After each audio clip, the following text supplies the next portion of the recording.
বাদশাহ হারুন আর রশিদকে তিনি আখিরাতের কথা স্মরণ করিয়ে দেওয়ার জন্য বিভিন্ন কাইফিয়াত পদ্ধতি অবলম্বন করেছে।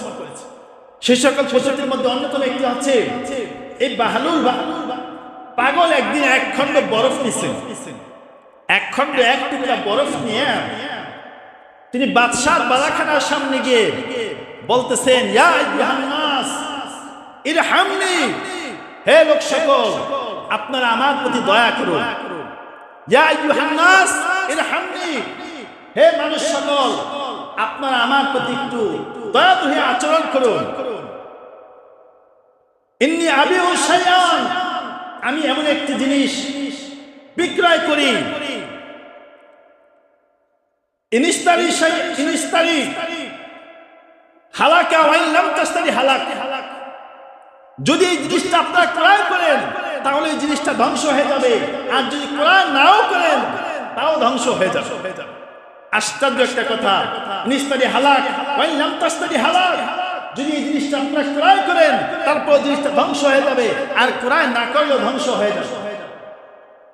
বাদশাহ হারুন আর রশিদ তার বালাখানা থেকে কথাটা শুনলেন যে এমন কথা, চমকপ্রদ কথা তো আজ পর্যন্ত কখনো শুনিনি, যে এমন জিনিস নাকি বিক্রি হয় যেটা কিনলেও শেষ হয়ে যাবে আর না কিনলেও শেষ হয়ে যাবে, বিক্রয় করলে শেষ হয়ে যাবে, না করলে শেষ হয়ে যাবে।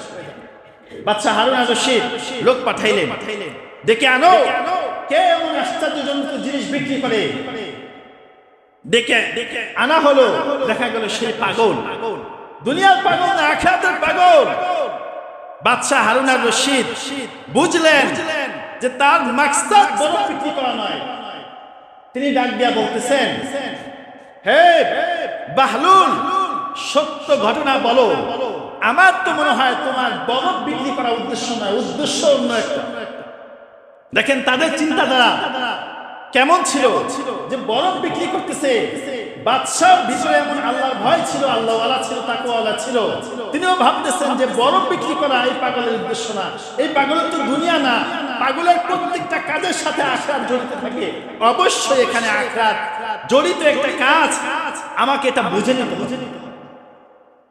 বাহলুল ডাক দিয়া বলতেছেন, বাদশাহ যেহেতু জিজ্ঞেস করছেন আমি খুলেই বলি, মূলত আমার এখানে বরফ বিক্রি করা উদ্দেশ্য নয়।